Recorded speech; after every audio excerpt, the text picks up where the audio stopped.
So it's time to continue to work on the build of my RV10 airplane. Well, in this video, as normal, as usual, I have no idea what I'm going to be doing. I'm just going to be doing one by one. By the way, I have a list.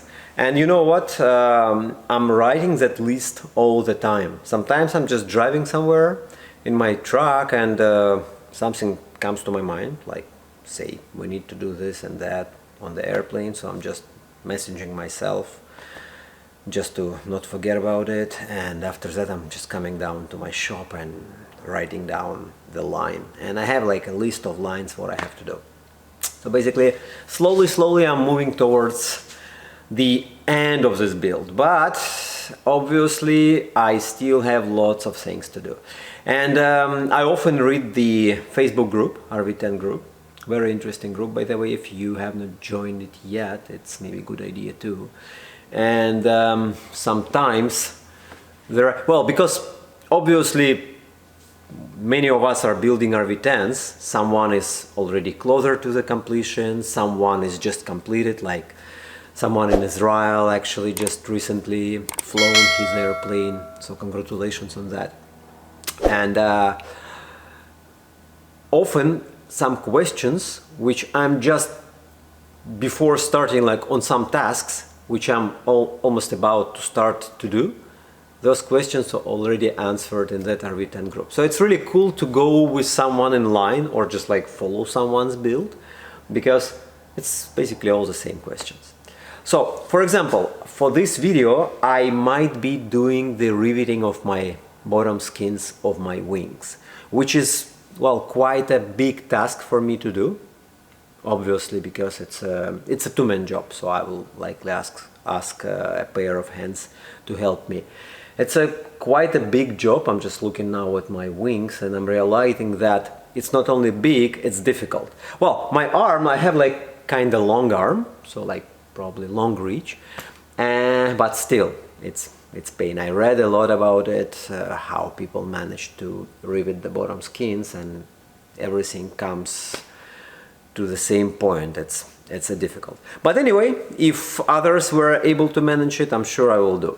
So let's start this video, let's start to work on the airplane, and let's take a look what I will be able to do in this video.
Okay, here I want to speak about some mode which I made. Well, it's well-known mode for the seat rails, but just want to show it. So, the whole idea of this mode is, those are the seat rails on the example of the I was thinking about to say passenger driver's side. The left side, okay, pilot side. So, seat rail, and normally you have here the rail stop, the back stop of the seat rail, of the seat, which also has those two nuts. So basically normally there are two bolts coming out, and you have two nuts on top, and that prevents the seat from removal. In order to remove the seat, you have to unbolt 4 bolts on the seat. So basically you have to take this thing out, and some just keep 1 bolt, removing 3 and pulling it up. Some people just removing all 4. I saw modifications, people put a nut plate here and screwing it from inside. Anyway, the simplest solution is to install 2 nut plates onto this seat cover. It's fine, it's clear with the spar, and if you look up, I don't know if you can see that, but it's perfectly clear there, and yeah, you probably can see that, right? Yeah, it's clear, so it doesn't touch the spar anyway. And what I did, so I installed two nut plates on the bottom. Those are the rivets, side rivets for them. I put them this way. Now I got 2 bolts, which are AN411A, and they are perfectly fit here. So now I plan to install my seat, and after that, seat will be installed obviously without removing the seat latch, which regulates its forward-backward motion. And after that I will just screw it on 2 bolts, and that's it. And this stop will prevent it from going backwards. So that's the first mode, which is very simple, and according to opinions of many experienced builders, it's must-have mode. The second modification is related to the seat removal. The thing is that when you're removing the seat, this rear cover, this one, prevents you from doing that. So you basically have to remove this flap tube cover first, and after that you can remove the seat. But it really prevents it by like less than half of an inch. What I made is those white plastic inserts inside. I cut, if you can see, little bit, a half of an inch from the top side, and I want to try. I think it's gonna work just perfect. So half of an inch just cut from the top side. I even left the whole bottom side of this white thing. Well, that's kind of structural thing, important thing, but because I left and I kept the top side, I only removed the bottom side to simplify the removal of the seat. I don't think I changed the integrity or something. I did ½ inch on both sides, so we will see how it's gonna work now. Alright, so seat is in. As you can see, seat easily went inside. Now, those are 2 holes, and all what we need is a little bit long ratchet with extension. You see, it basically fits just perfect here. So now you have enough space here to put it in.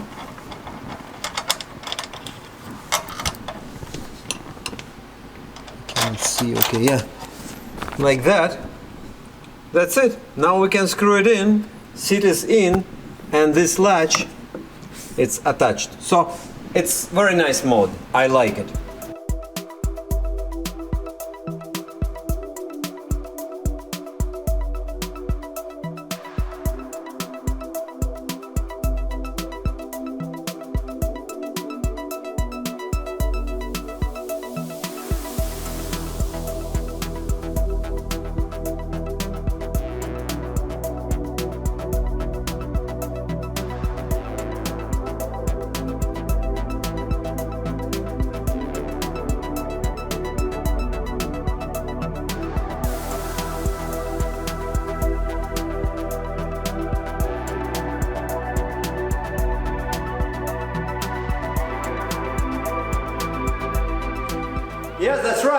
today we are installing engine, this beautiful IO540 to this beautiful RV10. Well, I'm going to be doing that for the first time in my life anyway, so I have no idea how this should be done. Well, but I have Van's manual, VAF forums with lots of information about it, and I have a good buddy who knows the stuff well. He's actually AME and he does that for all his life. So, well, let's hope we're gonna succeed and you'll be a witness.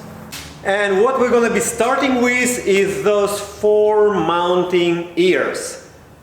Part number 70456 by Lycoming, and don't be surprised, yes, they're different color because, well, they came from 4 different engines. Imagine that, right? Remember I told you in previous video in a review of the finished kit, those 2 came from 1 engine and those 2 from 2 more engines, and I bought all of them online and I was lucky to find 4 good parts. So the first I'm gonna do is I'm gonna be installing those instead of the ones I have here, and that's probably gonna take some time. And after that I'm gonna follow Van's manual and just get engine installed to my airplane. That's time.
Alright, so, cowlings. Well, gentlemen, I must say that I screw up, and I screw up a lot. I don't even know what to start with, but anyway, I'll try to explain and shortly, what I screw up on. So, originally, in plans, Van's aircraft offers you to use backplate and the cone, nose cone for the prop out of the kit, right?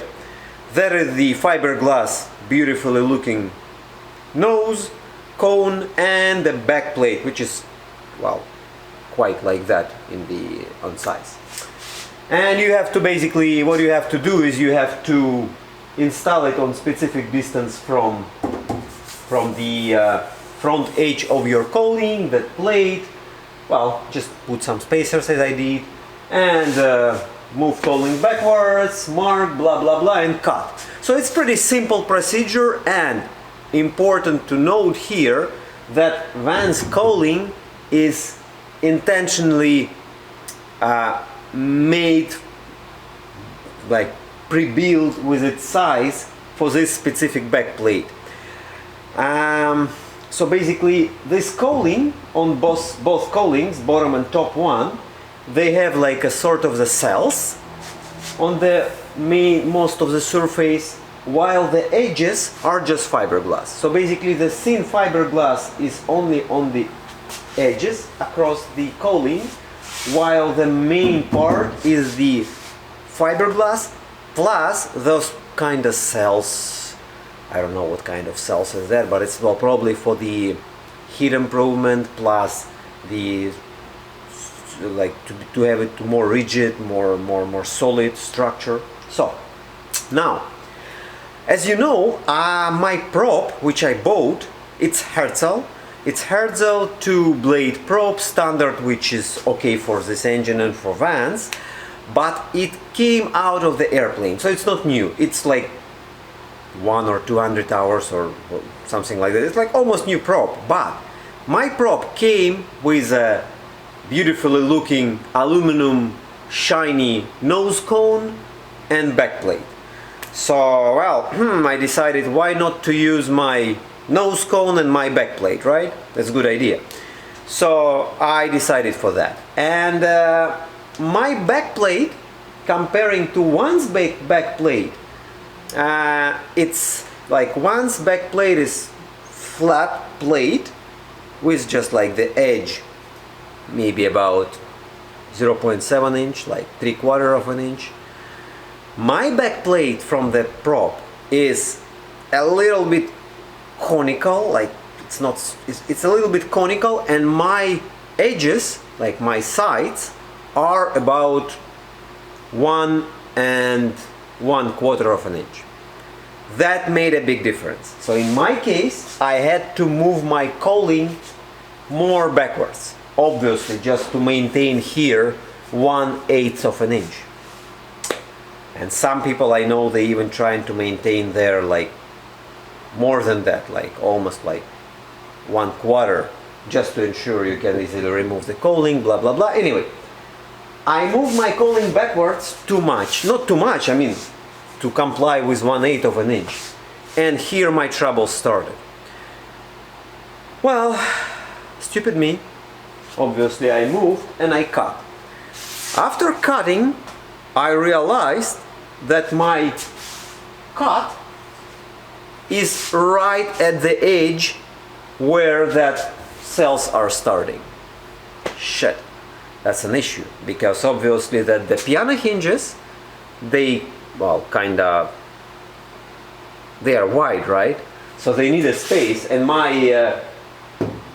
my inner cells are just starting right where I cut the cowling.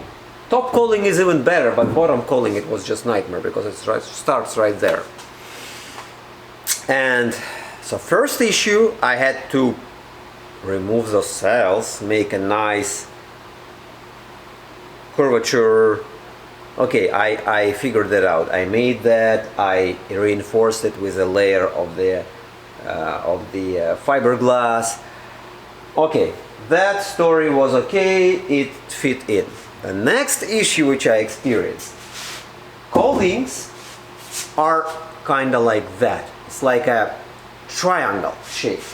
Obviously, if I moved it backwards too much, I'm starting to have a gap here, right? All along, like no gap here, but it starts approximately here and goes all the way. I'm starting to have my little gap there. Shit, that's my second issue. I fixed that also. What I made is actually I added a shim, bottom and top. Now it is not closed, so you can see that gap, but in fact there is no more gap there. So I added an aluminum shim, which actually just close it nicely, and in the future I'll just reinforce, add some fiberglass, because my gap is less than 1/8, which means I can use the technique with the fiberglass and without any material, just to add it like flux and fiberglass resin and just cover it. So it's going to be fine. Okay, 2 issues are solved. So my cowls are fine and that no gap here. And now I got my major issue. And my major issue, my major problem is that obviously my cowling too far in, and my pulley for my alternator, my starter, and most likely my prop governor. I have to show you that now. So I only went too deep by 1 inch. So this cowling sits by 1 inch too deep. So technically it's supposed to be just about 1 inch away. Maybe even less, maybe even 3/4 of an inch. And yeah, the baffling went well, but you see it's like too narrow here because obviously cowling is too close, so I had to go lower and lower and lower, but it's still fine. I mean, it's a baffling which will make its job. Well, this fuel line, it's almost touching the cowling again because cowling is too far in, but again it's fine because we can work out this this pipe. We can probably bend it. It's steel, I guess. We can a little bit bend it here. It's fine. Again, it's okay. Yeah, it's here too close. It's fine. But here, well, we are so close. So I haven't installed yet for my governor because I don't have my governor yet. That's a problem. I'm waiting for my governor. But yeah, it's too. I have to install the bracket on the bottom to control my governor here. I have no space for the air inlet.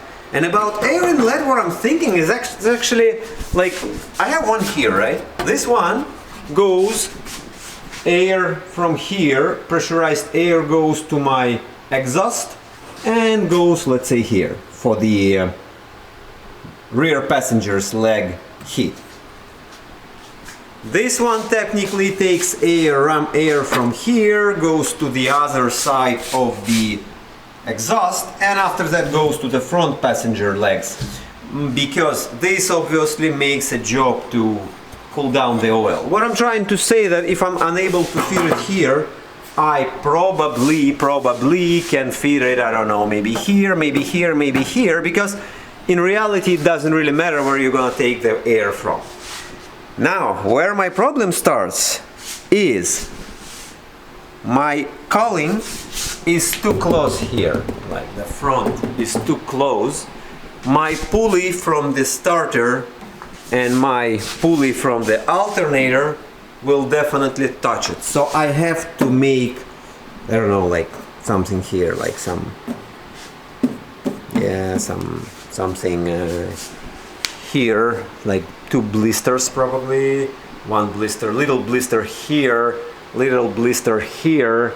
So modify my cowling just to accommodate those sizes. And my governor, I hope it's gonna be fine. I hope, because cowling still have some shape here. But you see how low I had to go here? I went here, like almost at the edge of the nut of the washer. So that's just to avoid touching cowling and have recommended space for the baffle material here. So in fact, gentlemen, think twice before cut. Think 7 times before cut, because when you cut too much, you're in troubles. And yeah, that thing definitely has to be out by 1 inch. Otherwise, that's how it is now. My baffling is like 70% done. I haven't done yet any material here. I'm waiting for something. I still have to do something here, some stuff here to add, some gussets here, governor, bracket, and I'm technically should be done, and I can move on to the hoses and everything connection. But so far, that's how it is. Be careful when you cut your cowling. And yes, I know I could repair my cowling. I technically could remove it completely, make a procedure which is described at VAF website, which is very useful, and extend. But, well, I already went that route, so I decided just to keep it as is to see, and I hope it's gonna work. So yeah, that's how it is for now, and we continue to work, and you now know about what I screwed up on.